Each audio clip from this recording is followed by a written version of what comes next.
and welcome back to my mobility scooter adventures backroads series as I explore the back roads around Mansfield. And today I go on an adventure to the William Hollins Mills at Pleasley, Vale or Pleasley. The mills were constructed in 1784. A very long time ago indeed. The mills have had various history over the years. Pleasley Vale, otherwise known as Maiden Vale, as in a maiden, female maiden, is one of its past names, like Mansfield used to be called Mornsfield after the River Meden. And believe it or not, Nottingham was once called Snottingham after a king.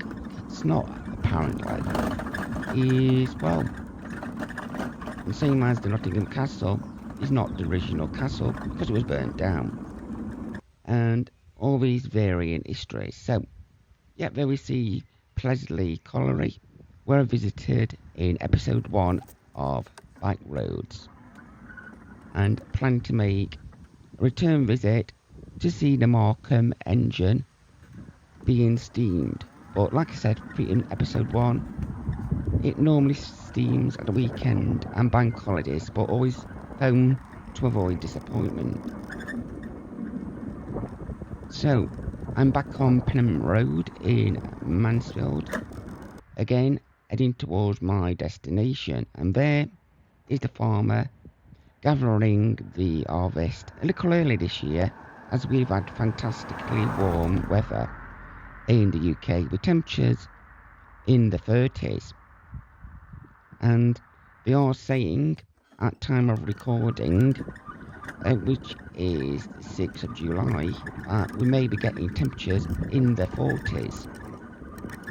So there we are again at the DD&E Bates and Sons farm.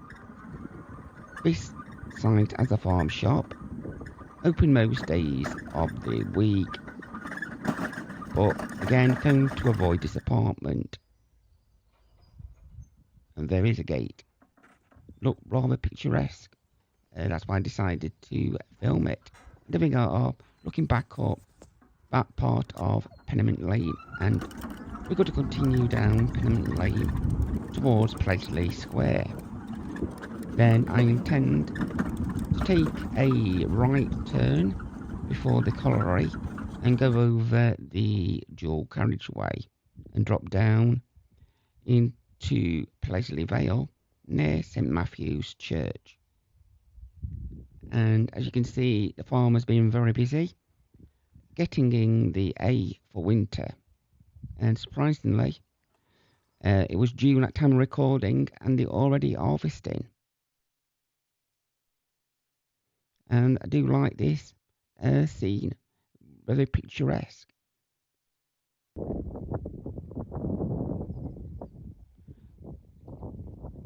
As it says on screen, we plough the seeds and scatter the good seed on the ground for a new harvest, so we can keep our livestock alive during the winter months.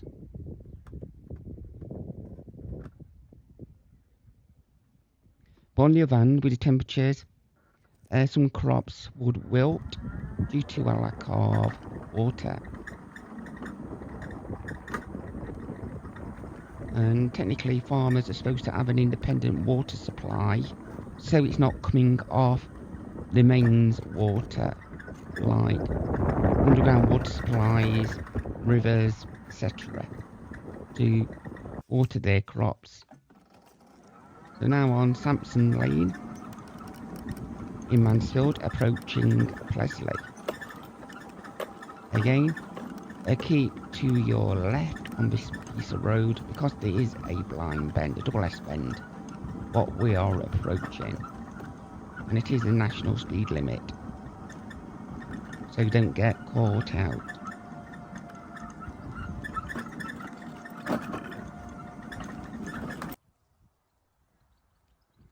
And on this route, There are plenty of footpaths for abled walkers to enjoy and explore, and it is possible to walk over the land and get to Ardwick Hall, as I've done before I became disabled.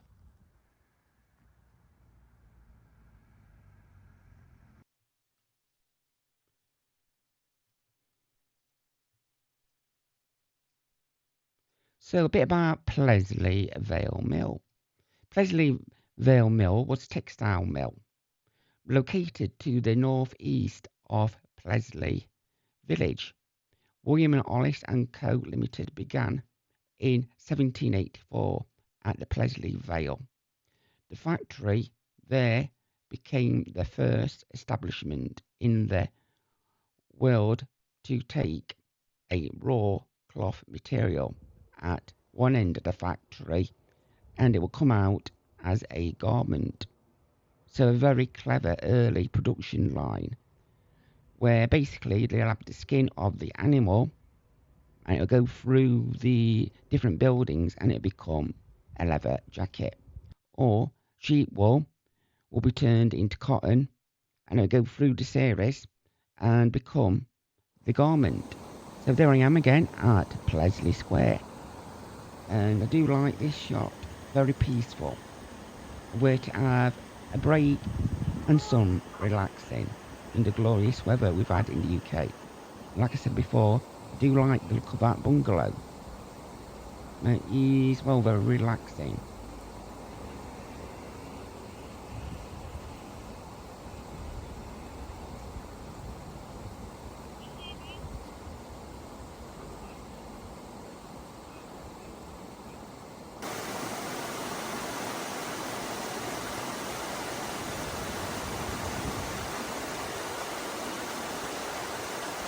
So, why was Pleasley Mill built in Pleasley Vale?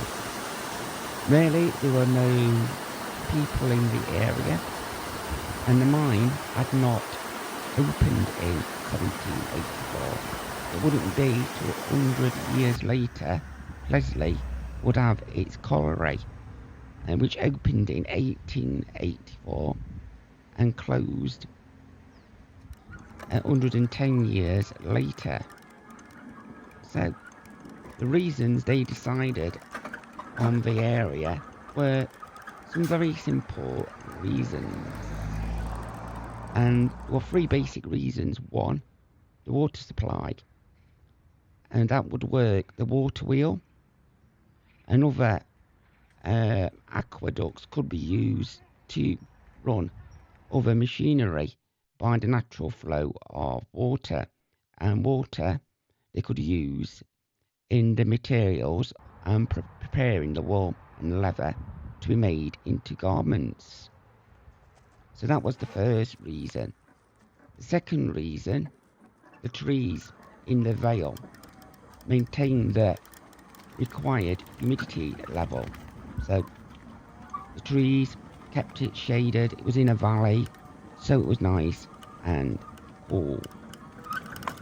And three, the mills were close to main highways of the day, from Mansfield to Chesterfield, Mansfield to Bolsover, and that were the main reasons it was decided to use this site for the mills. But disaster struck with the original mills, where the original mills burnt down and they had to rebuild the mills. It was decided also to build a school, Sunday school, which was later used by the Methodist movement for Sunday services in the area. And out of the mills, the colliery formed, and we had the village of Pleasley. The mills fall in the parish of St John, even though there is a St Philip's church there. And as you're in a parish, what most houses are, theoretically, you can be asked for money to maintain the church. So in this area, it is the parish of St Mark's. And for instance, if I went St John's Church instead, I would still be expected to pay money to St Mark's Church under old laws, what have never been revoked. And talking about St Matthew's Church, there it is.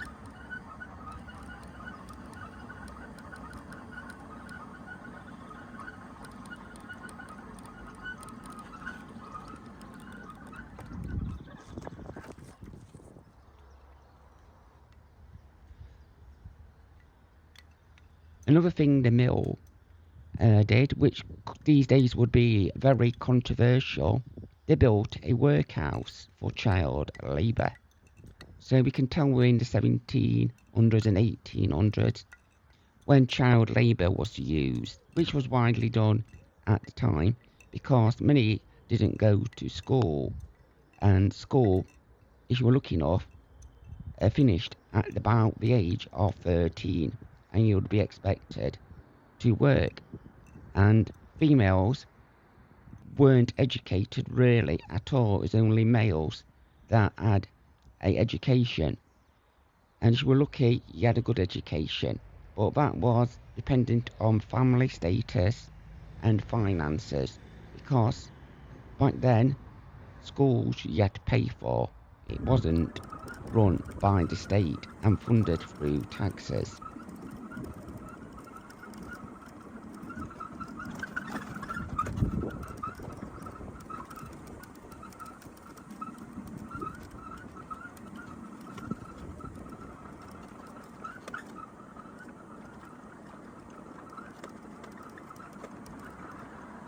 But after this workhouse was established in the Methodist chapel, both mills burnt down in 1840s, but they were rebuilt again. And a picture I will post was the mills that replaced the ones that were burnt down. But then war came along in 1939, but the country was aware since around 1935 that there was a high probability of the Second World War starting, and Pleasley Mills was given the task of producing things for the war. One of the things they were asked to produce for the Second World War was garments, because they were very experienced at this, and everything could be done on site from start to finish. And there is one of the mills. So yeah, the William Hollins Company still manufactures clothes today, but they're actually based in Hucknall, Nottingham.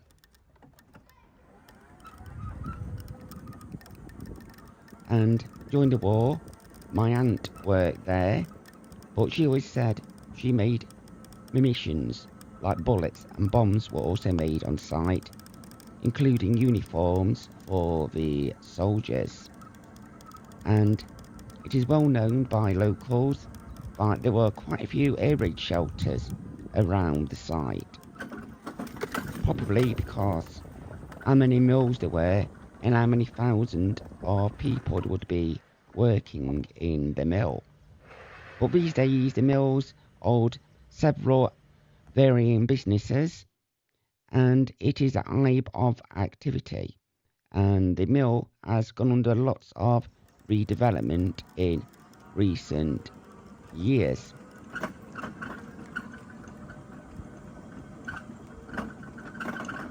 The lake in front of the mill is used by youth services as an outdoor pursuit centre, and basically it was kept in place as an ornamental feature of the mills, as after the war it wasn't really needed because we had electric and other ways of manufacturing clothes and garments and other materials.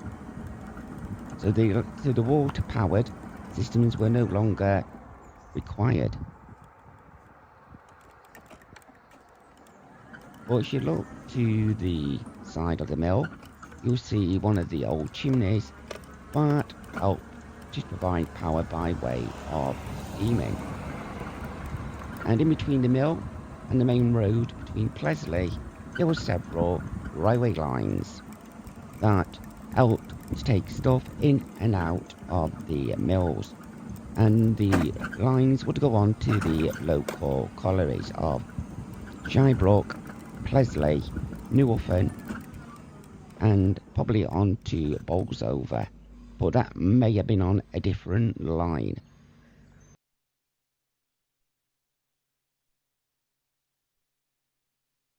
So there we go, some picturesque scenes I took during my visit to Pleasley Mills. And there we go, there is one of the ponds at Pleasley Mill. My target today was to go down by the river, but unfortunately the access paths that we used to use when we were children to walk down the mills for an evening walk had totally overgrown and were inaccessible to me in my mobility scooter and very difficult on foot. We used to go there while we were at school. We used to park in the same car park and we would run towards Pleasley Colliery and double back on ourselves on the high road heading towards the mill and come down and come out in the car park again. Then some would do one lap, some would do twos. As I was classed as a responsible student, I was responsible for a group of young people that weren't quite as fit and could manage the 2 laps. So I was responsible for ensuring they could do 1 lap and ensuring they remained at the minibus, which encouraged me to later go on to volunteer, helping the first year's classes to do home economics, and then went on to do childcare, early years play and youth work as a career. And currently I'm heading towards Mansfield Woodhouse, and if this road wasn't a private road these days, it would eventually come out in Mansfield Woodhouse, but it is gated access now to protect the mills from fumes from heavy vehicles. But here, this is where I turned around because I could see the gate was closed.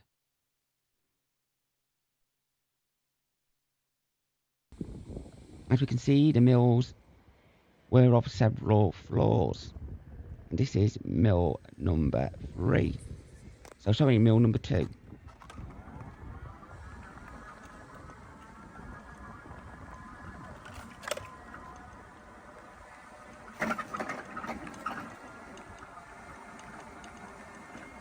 As you can see, it is one of the newer mills and extensions onto the multi-storey mills. And to the right, behind the trees, would have been approximately Pleasley Colliery. And as you can see there, this is where the bell would have been to call workers into work and for Sunday services. And the bell, sadly, is missing, probably in a museum somewhere. This is my first look at the lake, which is run by Nottinghamshire Youth Services and the Outdoor Pursuit Centre.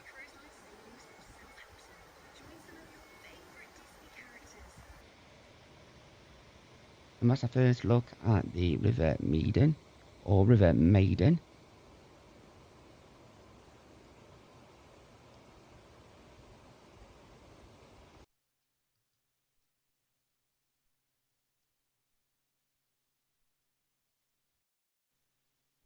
And Mill 3 is the oldest mill in Pleasley Vale, and these lakes were kept as ornamental lakes after the original mills burnt down, but work's been carried out to try and locate the water power buildings, but no evidence was found of former structures. And as you can see, the chimney is the old steaming chimney.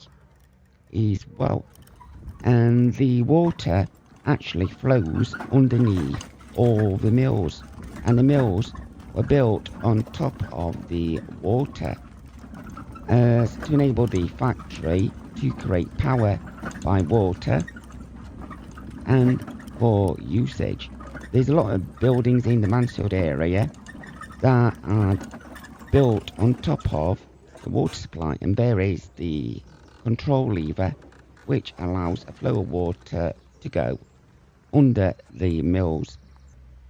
But these days it isn't used, but just maintained to prevent damage to the buildings.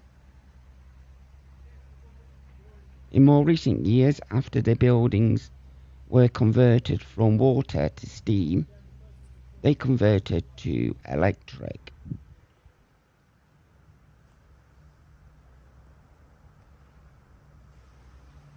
Evidence shows the mills have gone under major renovation over its lifetime, from originally having a production line starting with the raw product, e.g. animal skin or wool off a sheep.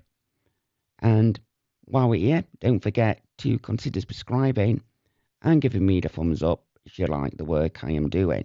So the mills had the raw product at one end, and at the other end it came out as the finished product. This was unique to Pleasley at the time, and an experimental method of production where products would come in at one end and out of the other, and laid the foundation stones for this method to be used across the UK and world. So there is the mill owner's house, a very nice house indeed. And there's another house a bit further back that is even nicer than this house.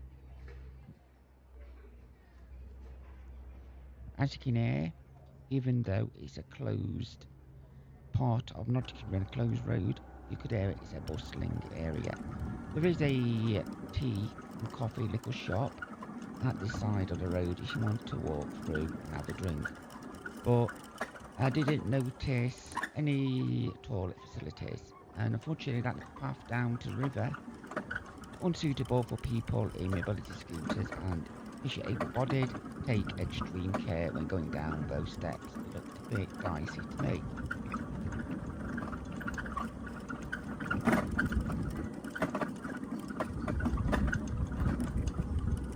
So this road is only for the mills and the properties along the road, with the one exception being a public car park which we're approaching on our left.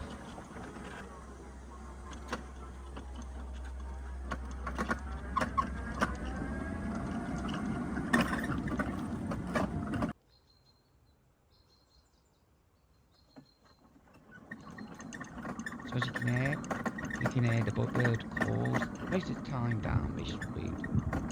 It's amazing how close you are to the villages and how remote it also is. Gives you an idea of what the area was like before major development of the area. There's the public car park just there. It is free, and you park at your own risk. There's no cameras watching your vehicle.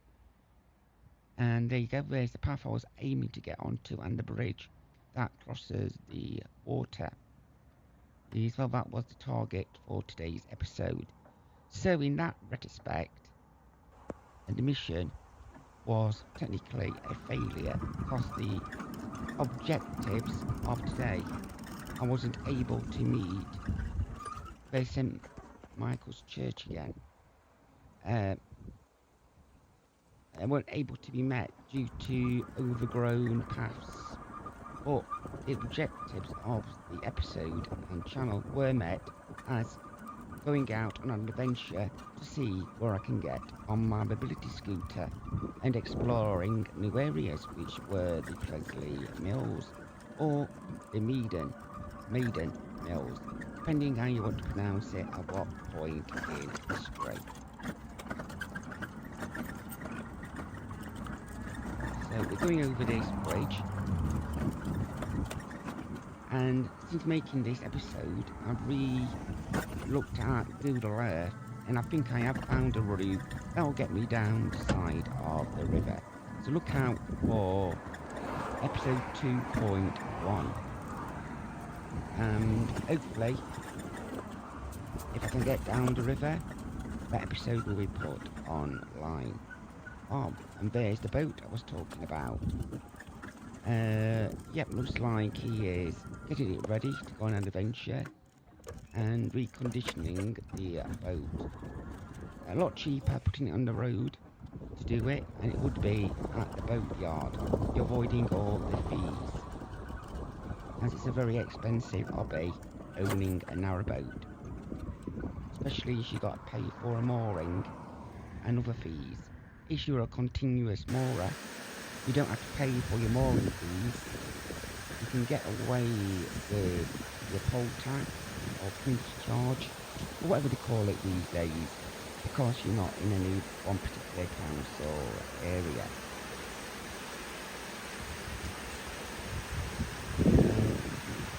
Yeah, here's another band for the sound. Obviously, this was used for hydro power back in the day. And there's a few millstones that still exist, and the water control mechanisms. So obviously there was some form of water power on this site. And there is the tea rooms. Do pay them a visit. I've not been in there yet because it wasn't open on the days of my visits. Proudly flying the Union Jack and celebrating the Queen's, was it the Platinum Jubilee? Just couldn't see the flag. Well, I presume it was the Platinum. There we go, where is the garden of the tea rooms? There are a few tables and chairs outside, what I saw. You can just see one in the bottom of the picture. Apologies about the camera. There we go. Cakefield Cake and Teas.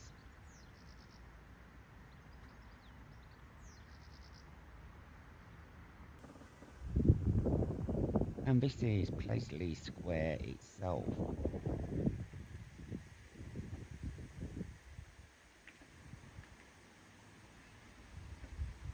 This often gets flooded when we have a lot of rain and becomes impassable, and it does go up a few meters up the building. So today's adventure has concluded. So it's time to make my way home, following the same path as I came. This way the air is much fresher, the roads are quieter and a more enjoyable journey. Better than going on the pavement along the bypass, breathing in all those fumes from the vehicles.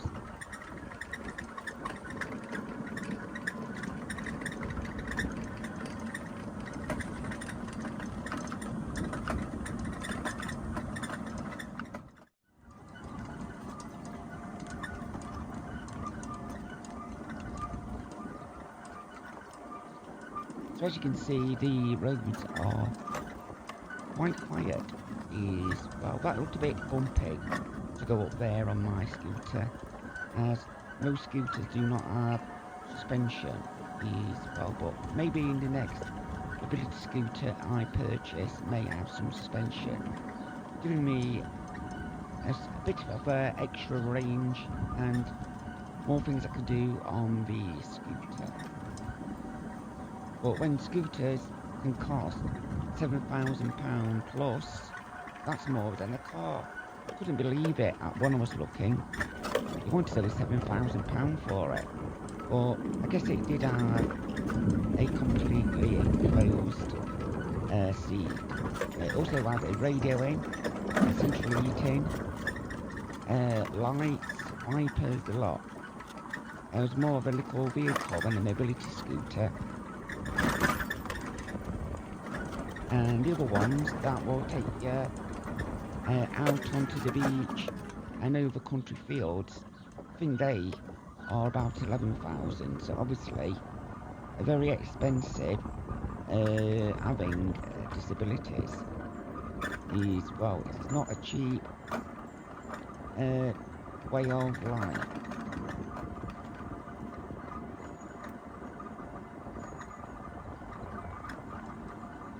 Even some of the software I use to read letters to me and enable me to dictate them, that software can be about £500, that one. I've seen it at.